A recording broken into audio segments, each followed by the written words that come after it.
I'm very pleased to open today's regional online chat with our special guest from Lotterywest. First up, I'd like to acknowledge the Aboriginal Torres Strait Islander people as the original custodians of this country and pay my respects to elders past, present and emerging.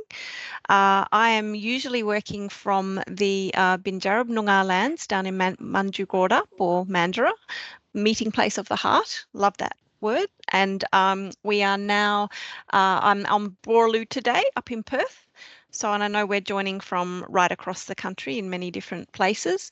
So I'm as your host today for this group of online chats where we invite people in and cover topics of interest to people in regional arts sector across the state.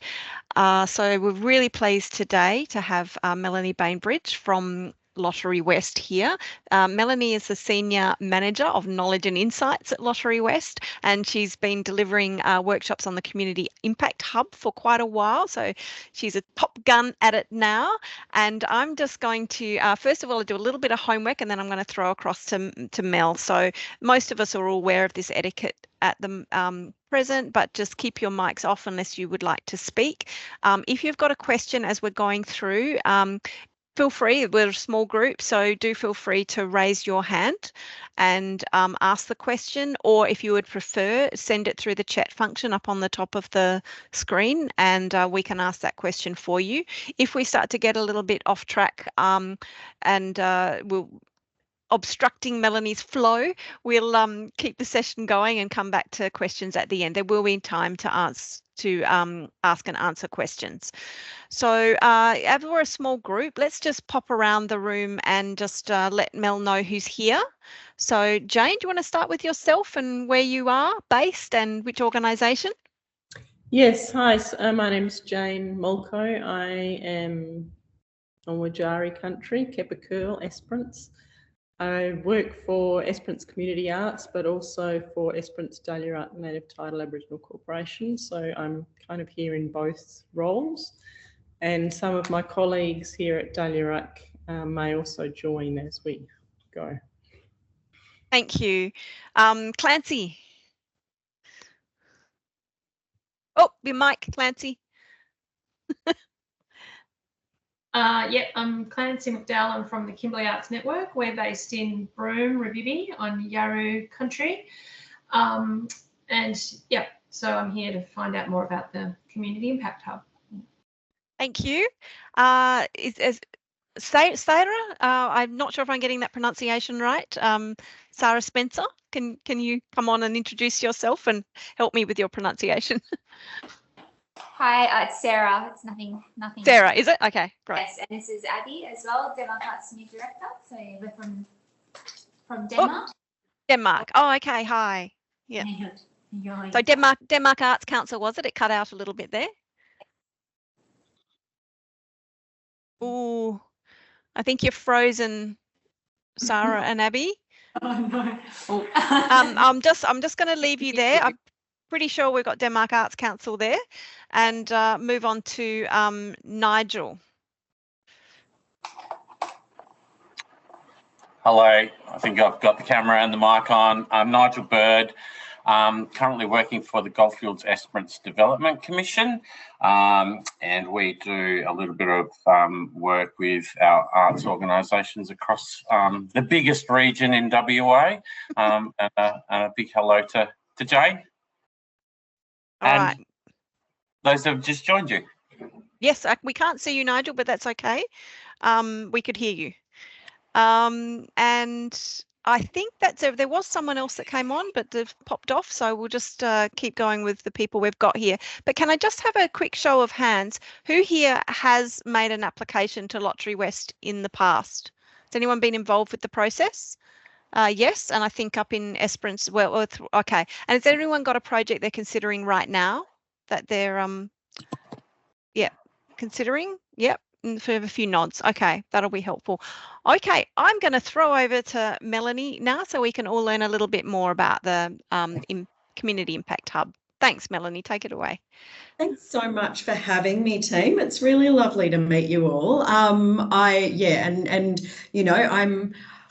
I've got one of those funny titles, as you heard, Senior Manager of Knowledge and Insights, which is a very, very fancy way of saying I do sort of community engagement, training and development. So one of my major roles, or one of my main roles, I guess, is to work with organisations all over the state to basically help get you in a really good position to apply for grants, but really even before that, to actually look at the design of your initiatives, the design of the projects that you're looking to ask for grants for, and help you to sort of identify the outcomes and the impacts that would align best with Lotterywest processes. So it puts you in a really good position when you do come to us to actually really sort of solidly understand what you're asking Lotterywest for, what pieces of your puzzle might be eligible for Lotterywest funding, and how we can support you through the process. So I'm going to share my screen. I'm going to do a little bit of, you know, the ye oldie PowerPoint,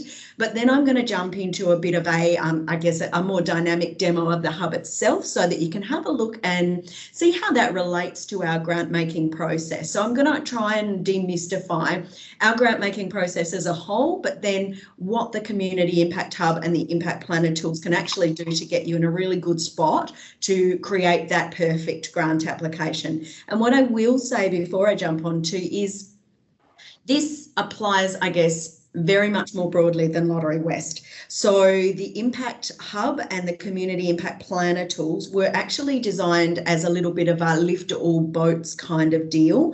They're around helping the social impact community, which you all belong to sort of share a bit of a consistency of approach around outcomes framing and collecting the data to prove insights and outcomes. So really what we've done here is kind of broader than just grant seeking. It's for anyone who's designing great projects or initiatives or programs or interventions.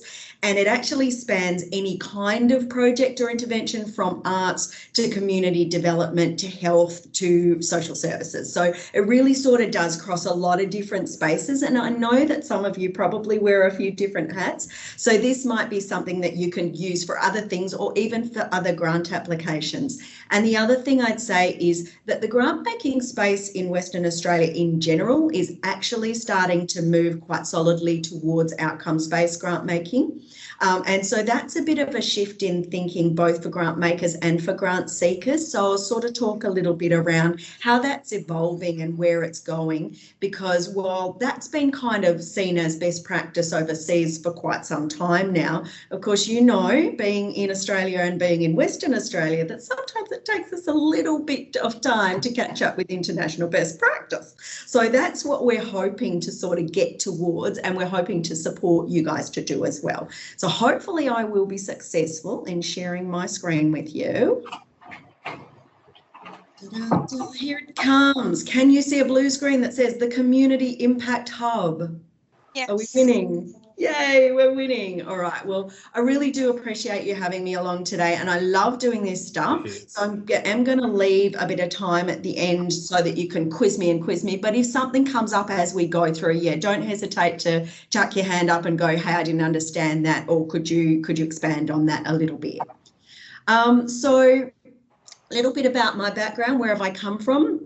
I have spent the last 20 years of my life in local government, predominantly in the sustainability and social impact space. So nature is my bag generally, and or bigger sort of climate change impacts, but I also do a lot of work in that social impact space. And outside of my Lotterywest space, I am in the arts and specifically in music. So I kind of span a lot of different places.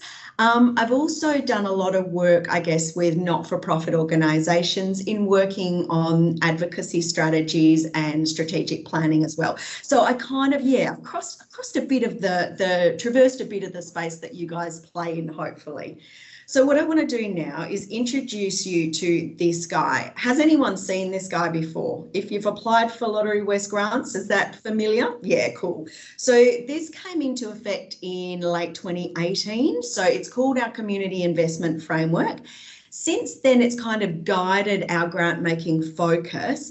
But of course, you all know, 2018 was not too long before the great COVID extravaganza hit us. And what happened in Lotterywest across that time for about 2.5 years is that we diverted pretty much all of our grant making funds into COVID relief of some kind or another to support organisations to keep their doors open during that time. So while we actually sort of put the community investment framework out there as a framework, we didn't actually really get to use it properly or get to start seeing any data coming in from it until after really probably mid-2021, end of 2021. So really what we're starting to see now is how this is impacting on our grant making. It identifies 5 priority wellbeing areas across the top there that you can see, but the last one that you can see in red is predominantly around our Healthway funding. So as you probably, or some of you might know, we got Ministry of Governmented, or MOG'd as they say, with Healthway, and so now we sort of share some services, we share an office space, we share some administration and some of our board, but we don't share ministers. So we're quite different organisations but existing in the same space. But we do sort of share that community investment framework, and some of the outcomes sort of cross over in spaces as well. So as you can see, we've got those 5 priority areas, if you like, or priority wellbeing areas. And then underneath that, there are 14 associated outcomes, and they guide Lotterywest grant making. So really, they're the things that we invest in across the community. But if you've seen this before, you'll also know that it's pretty dang broad, and there's a lot of things that can fall in underneath this framework.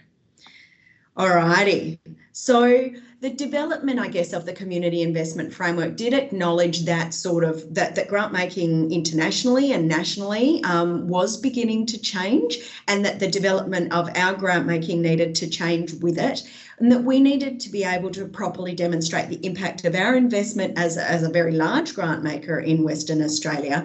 So we've moved away from supporting stuff and things, as it were, or even activities, and we've moved away from acquitting solely on the basis of financial outcomes. So gone are the days when you could just tick the box saying, yes, I spent the money in the way I said I would spend the money. Now we're actually looking for what difference did the money actually make to your community.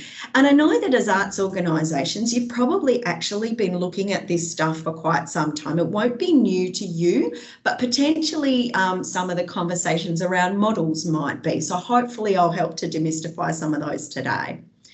So we know that, I guess, evaluating grants based on their positive community outcomes and social impact is much more difficult to do than just evaluating financial outcomes. We're very aware of that. We're also aware that, and I guess we've kind of seen this over the rollout of the community investment framework, that some of our, no, not even some of, probably 80 to 90% of our broader grant seeking community is still developing in its understanding of how to plan its initiatives for impact, and particularly how to measure its outcomes and capture and communicate the evidence that you need to prove the progress against the outcomes you've articulated. So that's been something that our internal data has shown us as grants are coming across our desk. And what that also tells us is we've put a framework out there, and I'm allowed to say this, hand on heart, but we put a framework out there for you guys, but we haven't really expanded on the expectations that might go around that or given you the tools to do it well. And I think there was an oversight on our part, and particularly where COVID sort of came in and changed the game a little bit. We're now playing a little bit of catch up in the support space to actually help the organisations that come to us meet these expectations really well. So in knowing that now, and knowing that maybe the models that you might apply to do that really well are relatively new to WA and new to organisations, we sort of saw that capability gap, and we wanted to really address it equitably, because you will probably know that Lotterywest actually has a massively diverse grant making range. We give grants of $3,000 to some of the smallest organisations, you know, your mum and pop down the bridge club organisations kind of thing, right up to the most massive community development, social services and arts organisations. So Anyone that qualifies as a not-for-profit or local government with a charitable or benevolent outcome to share with us is eligible for a grant. So really that scope is huge. And what we wanted to do was try and equitise the space and make sure that everybody, including those $3,000 grant seekers, were able to actually demonstrate their outcomes really well. So what did we do? We created a bit of a resource hub, which has got a suite of really free, really easy to use, really practical resources and tools. And they're predominantly around better project or initiative design. So we haven't focused so much on that equivalent evaluation space yet. And that's coming and it's evolving, but that was quite deliberate because what we've recognised is that there's a bit of a learning scaffolding that needs to happen here. We need to get people across what great design and great outcomes measurement might look like before we then go and what does evaluation of that all look like, because we realised we were back-ending that process a little bit and asking you at acquittal time to tell us about the impact of grants that we hadn't asked you to articulate your data collection methodologies and those kinds of things. So we're now sort of kind of weaving those stories together a little bit more clearly for you and hopefully helping you really well to go through that process. That's what I'm hoping. So this really is about sort of fostering a consistency of understanding and approach to planning projects for impact and to aligning your grant applications with those projects for impact. And so what we're hoping as Lotterywest, and I guess as all other grant makers too, is that as our grants community, our grant seekers get more familiar with the outcomes and the tools and the resources, we're hoping that we'll see stronger, higher quality applications coming across our desk, because that really helps us to assess against some really clear parameters. And of course, it sets some clear parameters and expectations for you as well. We're also then going to be supporting you to go to that next level and to really evaluate your programming well. And I'd suggest that for a lot of you, you're already doing this, and this might just be tips and tools and tricks of how you could incorporate some of our tools and processes really seamlessly, not only into your Lotterywest grant applications, but any other grant applications you might want to go for in the future.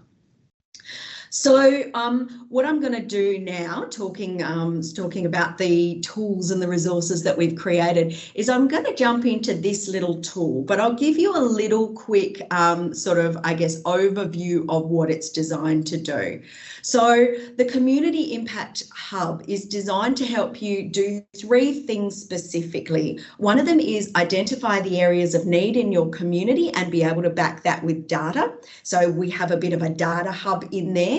The other one is to be able to sort of connect with and understand other grant seekers who've done things well in your space, so that you've got a bit of a learning library, which is quite comprehensive, and we're building on that all of the time with case studies and insight articles and reports from other grant seekers who've been successful in their grants.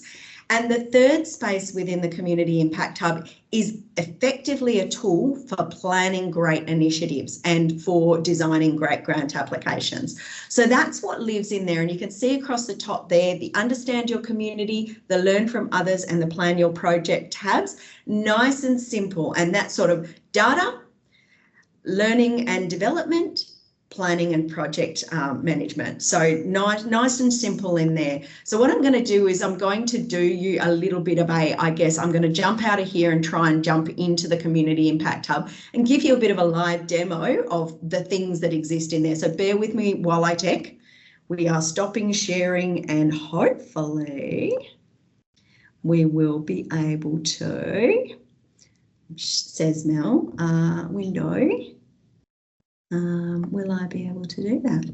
Oh, I'm being very special. Sorry, team. Hopefully I'll be able to do this in 2 seconds. You're seeing that same one. I think you're still sharing. I am. Yeah. I am. Stop sharing. Oh, where is the stop sharing button? How silly. Up the top. Stop sharing on the left. Stop presenting. Now I need to share my window. There we go. Now you should be able to see Oldie Community Impact Hub. Am I right? Beautiful. So you can see across the top there that understand your community space, which jumps into our wellbeing data. And what I'm going to jump into now, because I know you all know how to use a website, so I'm not going to spend too much time walking through everything. But one of the things that I do want to pick out for you specifically from this space is, and rolling on down, is the Community Insight Australia tool. So that's this guy here where you can see the heat map. Now, this is a super cool tool for accessing all the free publicly available data that you can get out of all of the data sets in one space, and overlaying that with the areas of need that you might be focusing on. So it's a really cool tool. It doesn't belong to Lotterywest, but what we have done is we've purchased a blanket license so that our community, yourselves, can actually access some of this data without having to purchase the license, which is around about 10 grand a year for not-for-profit organisations. We've actually purchased a blanket license and we've linked a lot of the data in here to Lotterywest specific outcomes and wellbeing indicators. So when you look in here, a lot of the information that you'll be able to access should help you to see the community of need that you're working with within your organisations, and to actually collect the data that you might need that's regionally specific to you. Now, we've done a couple of webinars on this, so you can jump in and I'll show you where they live on the hub. But you can also sort of come through to us if you want any, let's say, sort of one-on-one or organisational support with walking through how to best use this tool and get the best out of it for your organisations. One of the things I will say about my role here as at Lotterywest is that my role and my offsiders role were designed very specifically to help organisations to do exactly what we're doing here. So I'm one of those, I guess, tools that you can use in terms of picking up the phone or dropping me an email at any time and saying, Mel, could you walk me through this stuff? We really need some help to get some data in place, or we really need some help with planning our initiative. I am literally one of those people that will sit with you individually on a Teams meeting and go, let's do this together.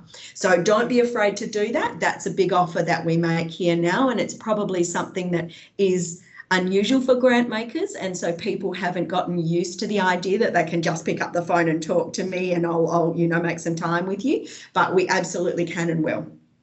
So I'm going to jump now into the Learn from Others page so that you can see what lives in there.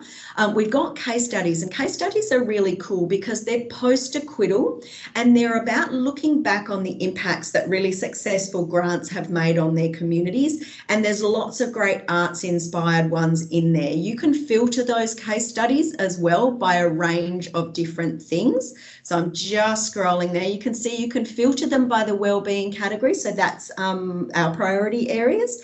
You can filter them by region. So you can see any arts grants that have happened in your region just by filtering there.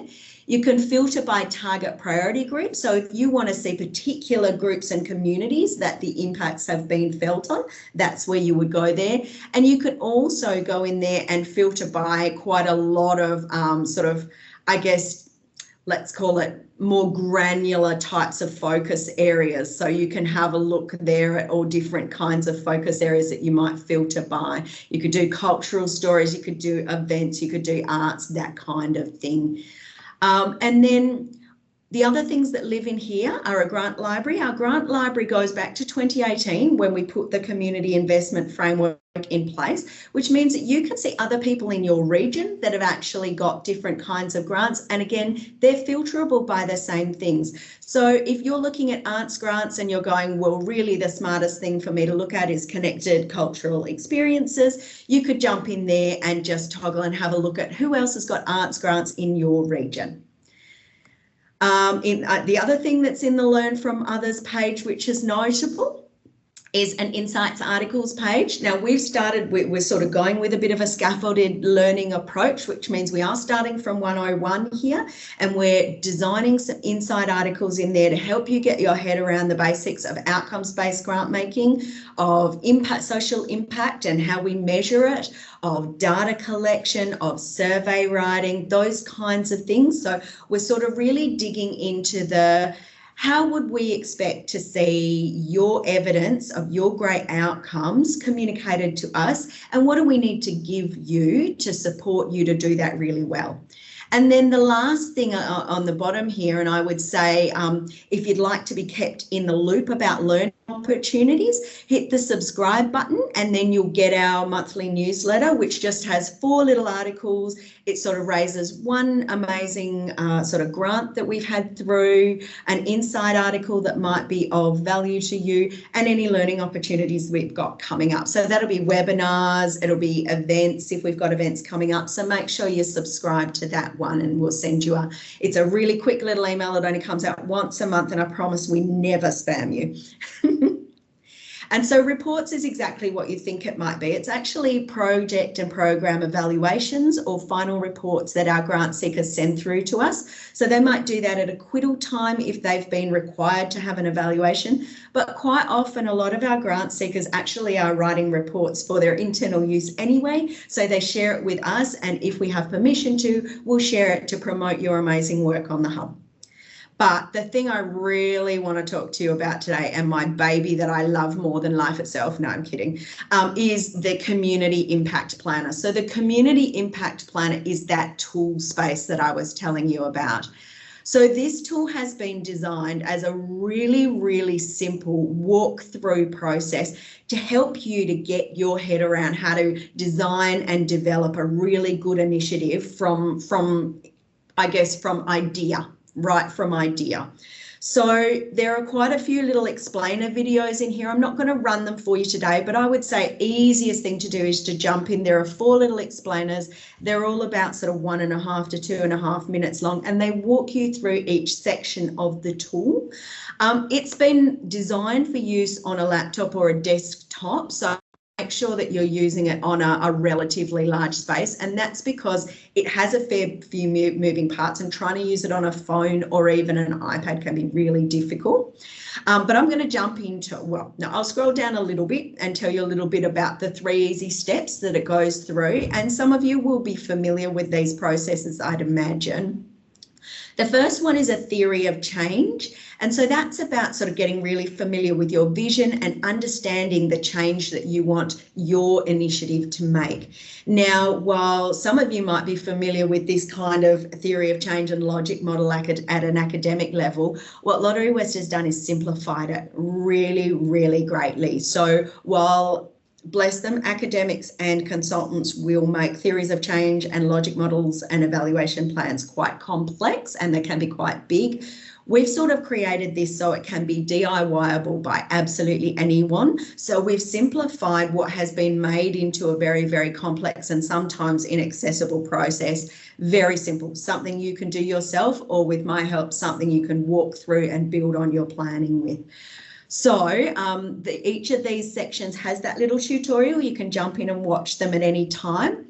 Then it moves on to a logic model, which is all about, that's the crux, I guess, of the initiative design process. And it's also the bit of this which really fairly and squarely talks to your grant application. So if you've gone through the logic modelling process when you're designing your initiative, you'll have no problem at all copy pasting into your grant application and just building on your concepts from there. And then the last section of the toolkit is the measure your outcomes. So we call it an evaluation planner, but I would call it more accurately an outcomes measurement framework, because it helps you get a solid idea of what those outcomes are, what the indicators of change might be, and what data you might need to collect to prove that change. So that's all that section does. I'm going to jump into them now so that you can actually have a look. And if you've got your laptop in front of you, you might want to even follow along and play along. So you jump into I'm ready to start now. There's a little bit of an explainer down here to say, show me how it works. I'm not going to do that. I'm going to skip that tutorial today. And I'm going to actually walk you through the process just so you can see how simple it really is. First thing I am going to do, though, is I'm actually going to jump into my system display, because what most systems will do will optimize for 150%. And while that is recommended for vision, it's not recommended for our tools. So I'm going to change that to 100% so that you can see the whole tool to a page. Now, the first thing you do, obviously, is to name your project. A lot of people name their project with their own name. We're not really sure why that's happening, and it's probably because everybody sees me do this and they're naming their project with their own name. I am going to do that, but what I would suggest is you actually name your project after the project itself, not after me or after you. But I am a work in progress, so I consider myself to be a bit of a project, so I think that's perfectly reasonable. All right, so jumping in, we're going to go into the first tool, which is the Complete a Theory of Change.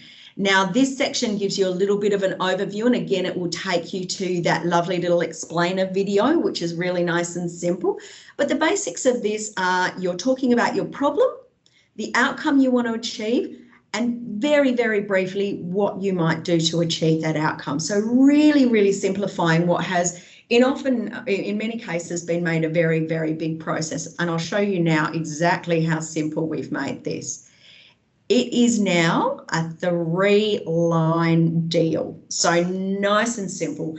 By doing a thing, we can address a community issue or opportunity, and it'll lead to an amazing project outcome. Simples. So up here you can see a few examples, and I'll show you the community project example because it would probably pertain most relevantly to you. So let's say by developing a volunteering program for young people, we can address youth social isolation in the local area, which will lead to a greater sense of wellbeing and longing. So that's the sort of, I guess, the level of detail that we would be looking to see in your community, in your theory of change here. It's not massive amounts of detail.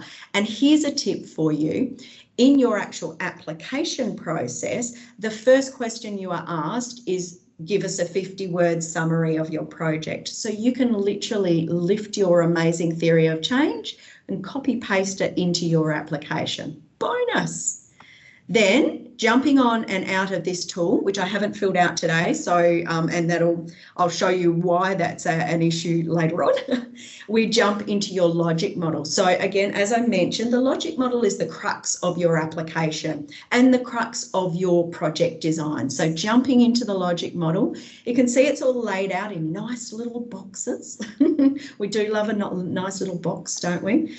And it's framed around identifying your issue or opportunity, and then identifying the outcomes you think that doing the activities that will address that issue and opportunity will have. So up in each little box in the corner is a nice little question mark, and that sort of teases out some of the examples that you might like to use here. But Mel, being a bit of a project herself, what is her project? At the moment, my particular self-improvement project is weight loss. Everybody's talking about it. I am not doing it well. So let's say my opportunity is Mel needs to lose 10 kilos. Yeah, she's being generous, but anyway. And then we might need some inputs to sort of speak to what we need to do or what we need to have to hand to make that happen. So these are your resources. So Mel probably needs a set of scales. She probably needs some healthy food. And she probably needs an exercise routine. She does need all of those things. Let's say that the activities that I might need to do. So this is literally what you will do in your project to make your outcomes come to life. So if you're doing an amazing arts project, you might actually want to, let's say you might want to run some focus groups or run some, book an event venue or book an arts venue, or you might want to do some marketing and advertising. So those are the kinds of things that you would consider activities. So for me, perhaps I might consider activities doing exercise. I might consider some activities eating healthy. Now, these are very, very broad, and I wouldn't suggest you do go this broad with your examples, but for your activities, you might go run a focus group with 10 participants. So you might be, spelling Mel, you might be a little bit more specific. You can see down the bottom here with a lot of these, we've actually got popular options that you might be able to choose from too. So if you're employing some consultants or training some staff or even getting some permits and approvals for your project, you can actually use those popular options, but you don't have to. There's nothing saying that you need to use those at all. And then jumping into the outputs, let's say we'll deliver a program and services. Jumping into the outputs. Now, this is where quite a lot of the time, a lot of our grant seekers get a bit confused.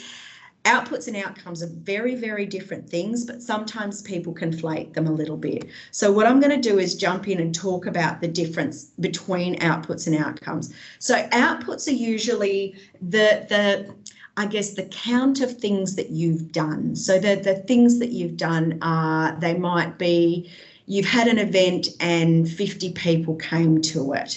So let's say, well, we wanted a 15 participant focus group. So we'll say an output might be 15 people came to our focus group.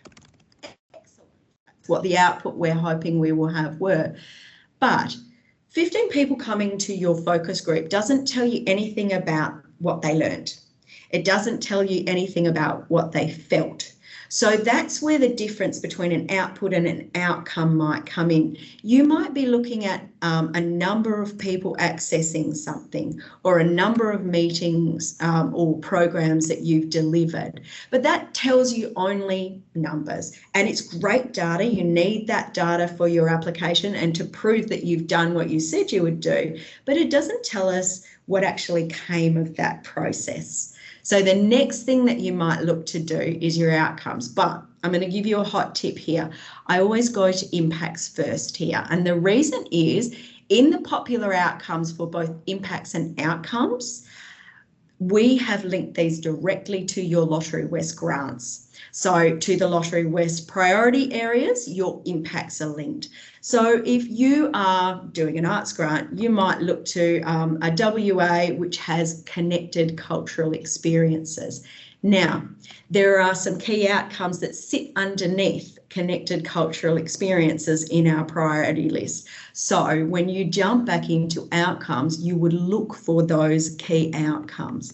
So let's say if we wanted some connected cultural experiences, we would like to see our community being connected through arts and cultural activities. And we might want to see Indigenous culture respected, acknowledged and embraced. So those outcomes, if you put them in and link them directly to your impacts, will make identifying the outcomes in your grant application that much easier. So jumping down the bottom here into assumptions and risks, I think you probably got a really good idea about what this means, but the basics are assumptions are effectively the things you think you know about the community that you're working. So you might know that we have an interested group of participants. You might know that we have space and venues available. And then your risks are almost the antithesis to that. So let's say you were planning an outdoor event. Your assumption is that you're going to have a really beautiful day for that outdoor event, but your risks are that you might not. So you need to actually articulate that risk and articulate what your contingency planning is around that risk. So let's say our venue becomes unavailable. So that might be a risk that you might have to contend with. So I'm going to save and jump into the next tool. The next tool is around creating an evaluation plan. So as I mentioned before, I call this more accurately an outcomes measurement framework because it is the framework by which you set your intentions for collecting your data and your evidence to prove your outcomes. So jumping into there, you'll see that in the outcomes section, it's actually pulled the outcomes from your logic model. Bonus. So in having done that, you don't have to flip back and forward and copy paste and stuff. Then we run through indicators. Now, indicators are the measure of the outcomes of your projects which demonstrate change. So how you will actually show that the amazing initiative that you've run in the community actually created the change that you think it did. So we have some suggested indicators for our outcomes that you can see there under the popular options. So you can see here our community is connected through arts and cultural activities. You might say we've got increased attendance. And then how would you measure that increased attendance? Well, you might do, let's say, I reckon you'd probably do something like a survey for that. Because if you've got surveys that you're doing year on year, or if you've got observational counts or attendance counts, then you're collecting data that actually says, yes, we hit that indicator. We did have increased community attendance at the last event we ran. And then all you would do with that is note the timing. So if you've got a survey and you want to know from one annual event to the next annual event, whether or not you've increased attendance, you might actually say that's annually, or I guess with observational counts, that would be the case as well. So then you would save that indicator. And if you've got another indicator that you want to add for that outcome, you can just keep adding. So let's say you want to see improved attitudes to Australian arts. How might you do that? Well, you might use culture counts, and I'm sure that for those of you who've been in the arts for a while, you have probably used culture counts to do exactly these things. You might also do some interviews. You might also sort of listen to your community telling you, and that'll give you some really beautiful qualitative data that you can use in your reporting. And then you might also go, well, I think that we would do a culture count survey midway through and at the end of the project, and we would do our interviews at the end of the project. So that's what you might capture. And then, of course, you would continue that for your next indicator. So you want to see improved attitudes to Indigenous art as part of your programming. How might you collect that? Well, you might do some interviews or you might do some surveys. And when might you collect that? Well, likely you would collect your interviews at the end of the project to ask people how they felt about that. Again, saving indicator and then adding some team members. Who is part of this project? And I would say don't just add yourself and your team. Add any other key stakeholders that you might have, or even volunteers. So you might have team, you might have board, you might have stakeholders, and you might even have, oh, excuse me and my spelling, very nice, stakeholders, and you might even have volleys. So then you just jump through and save and continue to review. So this will show you your whole community impact plan. And as mentioned, I didn't actually complete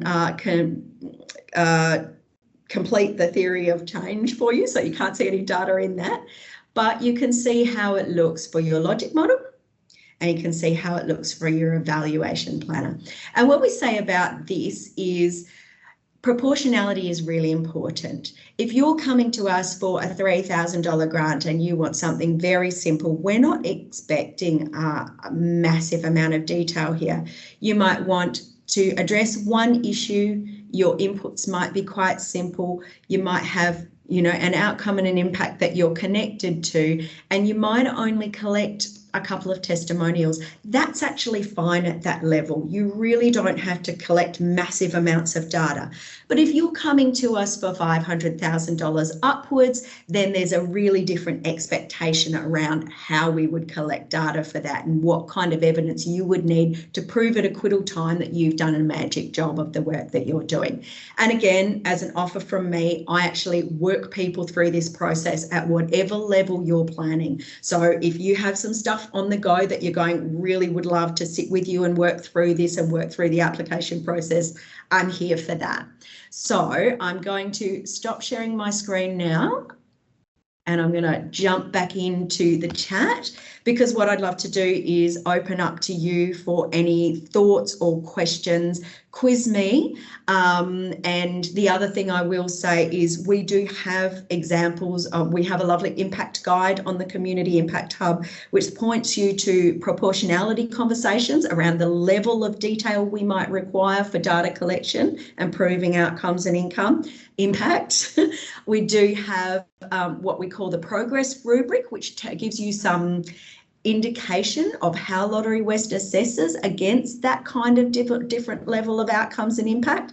And I can talk you through every part of the grant application process, from pre-grant, which is what we're kind of talking about here, through to post-grant and even post-acquittal if you want to do some work around reporting or even promoting your work on the Impact Hub and that kind of stuff. So feel free, chuck the questions at me.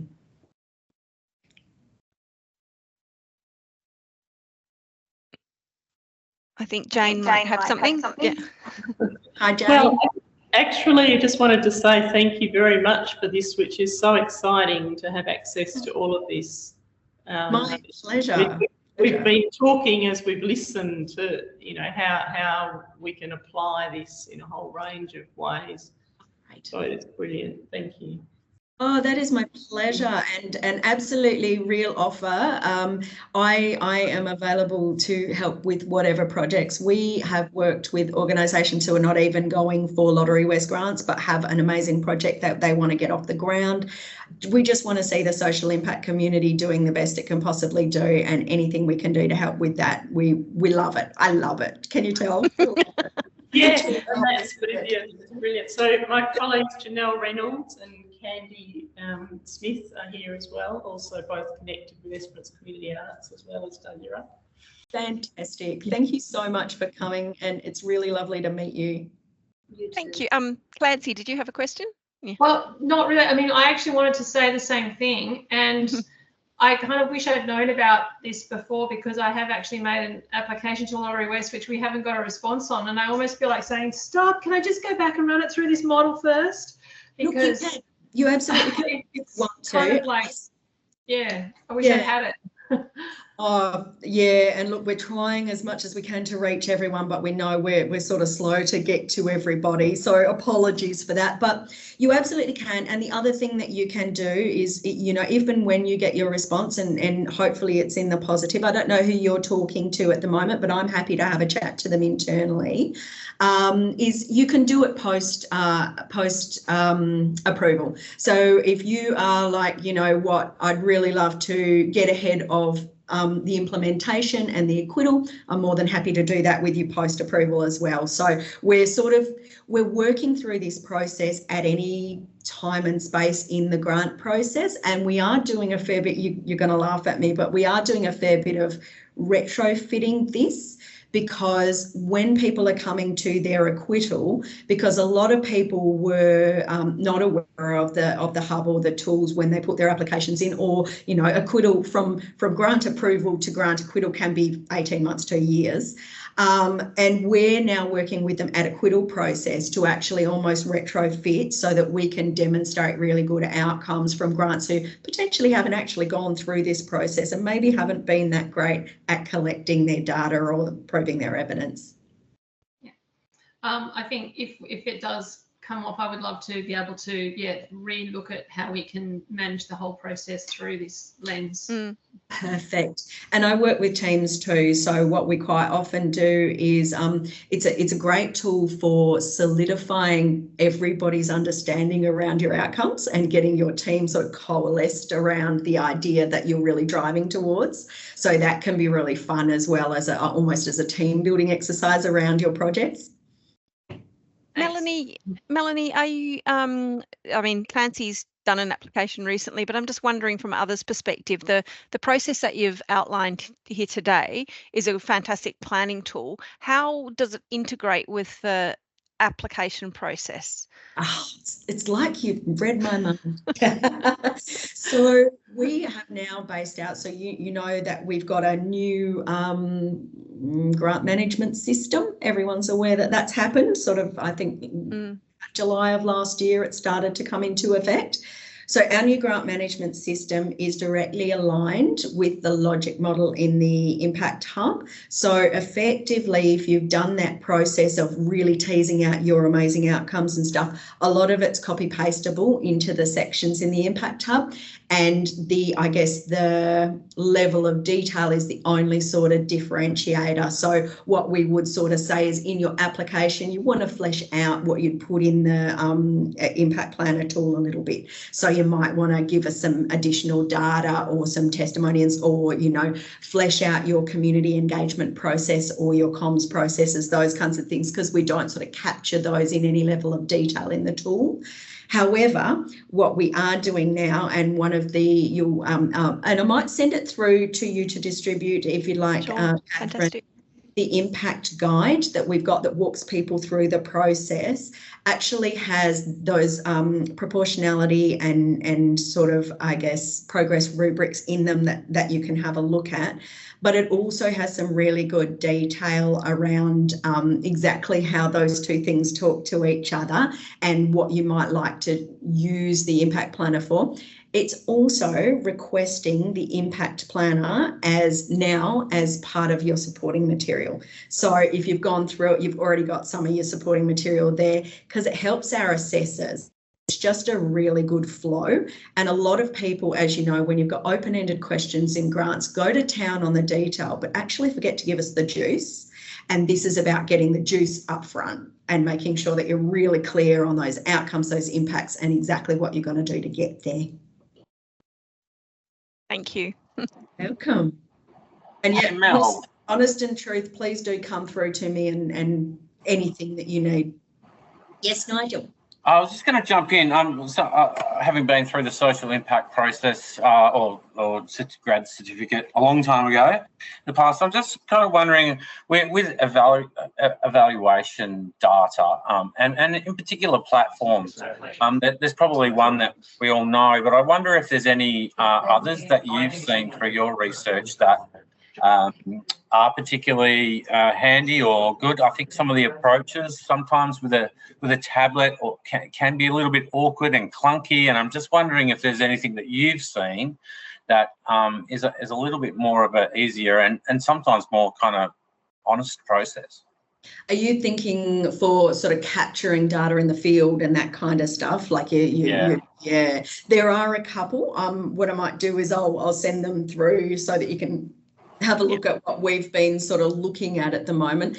I mean, from our perspective, what we've found with a lot of the sort of data capture processes, particularly when you're online or when you're on phones, as you say, they can be a little bit clunky. And the other thing that I find with them is, and particularly for you guys who are out regionally, if you lose connectivity, they're a bit of the pain in the backside. So there is one tool that we've found where you can do the offline stuff. So if you lose your Wi-Fi, you don't lose all your data and that kind of stuff, which is a bonus. The other thing, I mean, you know, culture counts pretty well, I would imagine, but that is kind of, I guess, at the minute what we're seeing as the standard in a weird way, but it does collect, I'm going to say, slightly highbrow data, and depending on what it is that you know, how big the ask is and what it is you're actually looking to fund, sometimes that data isn't actually necessary. That level of data isn't necessary to give back to funding providers. A lot of the time it's more necessary for your own stakeholders, and you tend to, as you know, you tend to have those requests for reports and those kinds of things, and that might be where your culture counts data will be really, really valuable. But then for something like us, if you're coming through for a relatively small grant, and for us, you know, 50K downwards is relatively small, then that kind of level of data kind of really isn't necessary. So yeah, we do have a couple of tools. We are looking ourselves at, you're going to laugh at me again, I think, we're looking at actually developing something ourselves to help people go through processes for data collection and evaluation that are a bit simplified, and to aligning those with our sort of standards of evidence for proportional stuff. But yeah, I agree with you. It's tricky. It's tricky, and we haven't seen any perfect solution. we're still looking. If you find anything, send it through, but we'll send you through the ones that we've seen that we think are decent. Yeah, awesome. Well, look, I think that it's not a silly idea if you're looking at developing that, because this community hub platform is an excellent tool, and it's an excellent kind of practice to I guess kind of, you know, a set of guide rails to really kind of make people look at their own projects and look at what the outcomes that they want to achieve, or what they might not be looking at within the project that they're already achieving. So yeah, I look forward to seeing that. I hope you do continue on with that aspiration. Yeah, thank you. We really are hoping to, actually. We've got a lot of stuff in train for the hub, because it has been probably more popular than we even thought it might be. We hoped it would be helpful, but we've even got like agencies, government agencies coming through saying, can we customise it for our own use, you know, that kind of thing. So we're even looking at that as an option for other agencies, ComDev and social services and stuff like that, just because people have gone, oh, there isn't one of these, can I have one? And we're like, well, you can have ours, it's free. But they're like, no, we want to put our own impacts and outcomes in it, which I understand. So yeah. Thank you. Melanie, we've got we're at the end of the time. I can see us questions come through there from Jane, and we address that now, which is we understand that culture counts is quite expensive for small organisations. Is there a tool that can be used, or what is the tool that can be used offline? Because that's always an issue. Yeah, I agree. It is quite, and I'll send those through for everyone. Catherine, is it okay if I send things through? Absolutely. We'll email with tools and tips. Yeah. We'll make it available to everybody from that it's attended today, registered today. But I think we'll also talk to you about where we make it available, maybe on our website, and which parts, whether we link to your website directly to the things that you've talked about, or make them available on ours. Yeah. Oh, fantastic. No, that's great. And we are, look, you know, the whole thing with the hub was soft branded. Let's not make it a big shiny Lotterywest tool. Let's actually make it super accessible. And so, yeah, we're really open to you doing whatever you like with it. Wonderful. Thank you. Look, we're at the end of time, so I'll close it off now. I just would really like to thank you, Melanie. Thank you so much for reaching out. It's fantastic, particularly for regional people, to see a friendly face and feel like you can just pick up the phone and have a chat. It really means a lot. And I really respect and commend Lotterywest for its generosity in creating a model like this and making it available for other people to use and develop their programs. It's fantastic. And I must admit, I was also thinking, I wonder if Regional Arts Australia has seen this, and in a way they want to plan their own outcomes through the Regional Arts Fund funding. So yeah, it will certainly keep having conversations about it, I think. Yeah, brilliant. Right. Thank you so much. My pleasure. It's been lovely to meet you all, and please do reach out.